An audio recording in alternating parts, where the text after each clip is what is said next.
నమస్తే, నేను Madhu. Honeymoon period అయిపోయింది. సో ఆంధ్రప్రదేశ్లో ఇప్పుడు ఏ ప్రక్షాళనలు చేయబోతున్నారు, ఏ మార్పులు చేయబోతున్నారు, మరి బాబు గారు ఏ విధంగా డిసైడ్ చేయబోతున్నారు, ఈరోజు మనం తెలుసుకుందాం.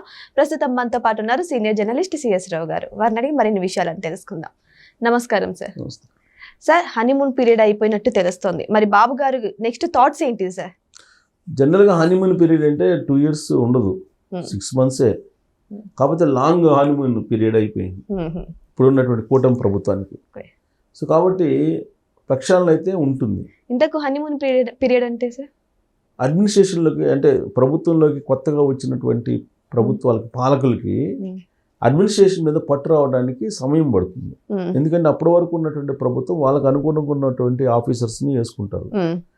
హెచ్ఓడీలు కూడా వాళ్ళే ఉంటారు, ఐఏఎస్లు వాళ్ళే ఉంటారు. టోటల్గా అడ్మినిస్ట్రేషన్కి సంబంధించినటువంటి దాని మీద కమాండ్ రావడానికి ఒక 6 months పడుతుంది.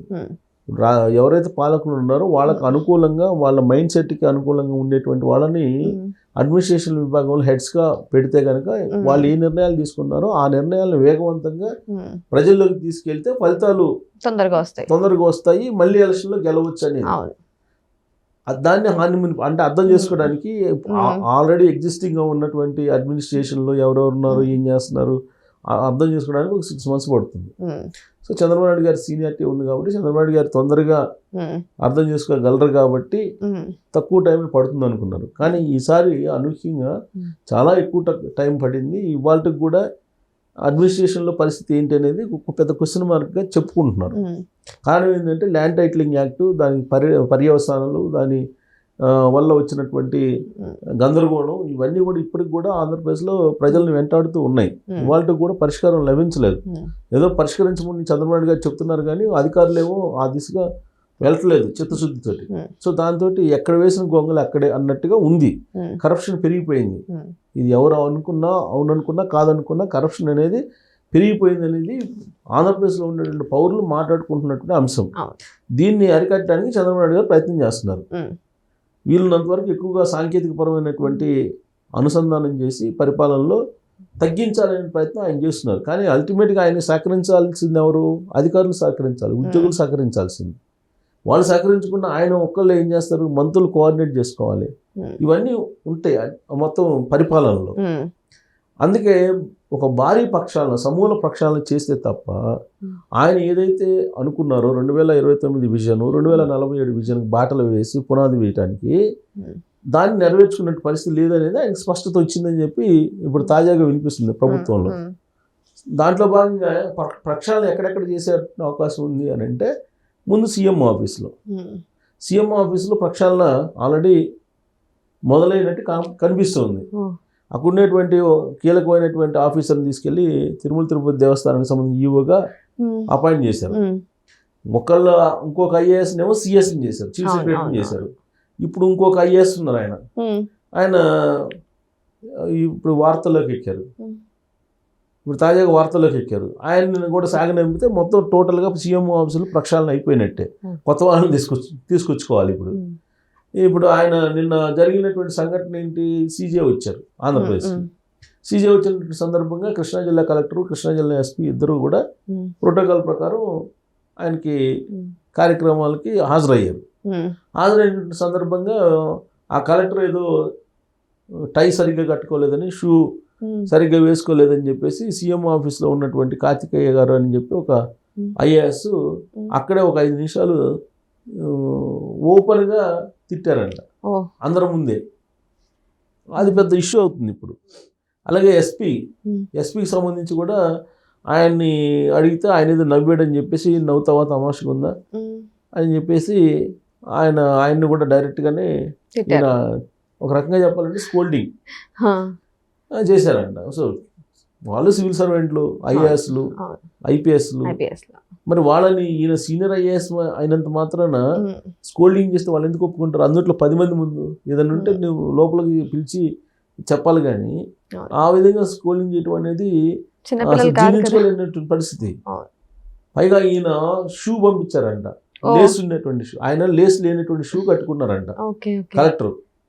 ఎందుకు CJ చీఫ్ ఆయన ప్రధాన న్యాయమూర్తి, భారత ప్రధాన న్యాయమూర్తి, చీఫ్ జస్టిస్, ఆయన ఇది కార్యక్రమంలో శంకుస్థాపనలో పాల్గొనాలి. ఎక్కడికి పోవాలన్నా కానీ షూ ఇప్పి పోవాలి. ఇది కూడా సో లేసులు ఉంటే కనుక కట్టుకోవడానికి టైం పడుతుంది. అందుకని లేసులు లేనటువంటి షూ కట్టుకున్నాడు ఆయన.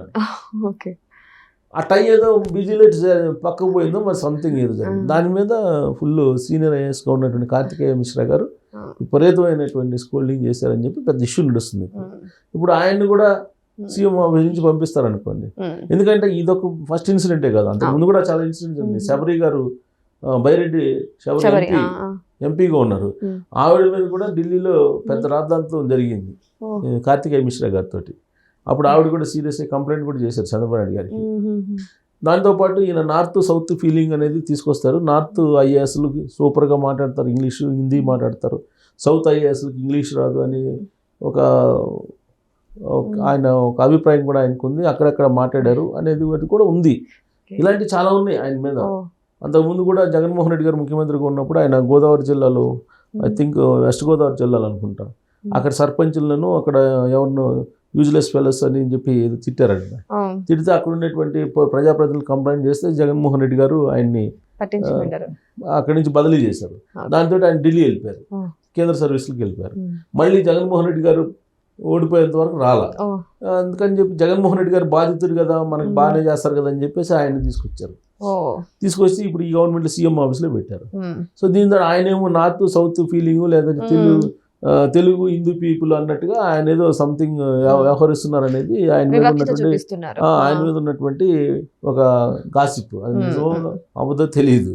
సో ఆ విధమైన అభిప్రాయం ఆయన దగ్గర ఉంది. మొత్తం మీద ఆయన వార్తల్లో వ్యక్తిగా నిలిచిపోయాడు ఇప్పుడు. సో ఇప్పుడు ఆయన్ని కూడా పంపించేస్తే సీఎం ఆఫీస్ పూర్తి ప్రక్షాళన జరగాలి. సీఎం ఆఫీస్ జరిగిన తర్వాత మొత్తం డిపార్ట్మెంట్ల వైజ్ ప్రక్షాళన జరుగుతుంది. ఆ తర్వాత క్యాబినెట్ ప్రక్షాళన, మినిస్టర్స్ పనితీరు బాగలేదు, 7-8 మంది మంత్రులు మారుస్తారన్న. 7-8 మంది కాదు 15 మంది అని కొంతమంది అంటున్నారు.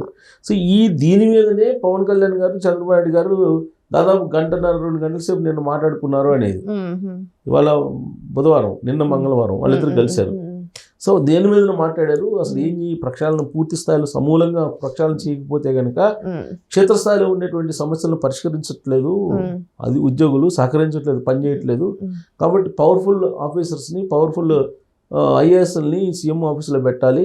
అలాగే మినిస్టర్స్ ఎన్నికలకు సంబంధించినటువంటి టీంని తయారు చేసుకోవాలి. ఈ మినిస్టర్స్ తోటి ఎలక్షన్స్కి వెళ్ళేమంటే కనుక దారుణమైన పరిస్థితి ఉండే అవకాశం ఉంది. కాబట్టి మినిస్టర్స్ని కూడా 15 మందిని మార్చేసేయాలి అనేటువంటి ఒక చర్చ నడిచింది అనేది కూడా ఒకటి వినిపిస్తుంది.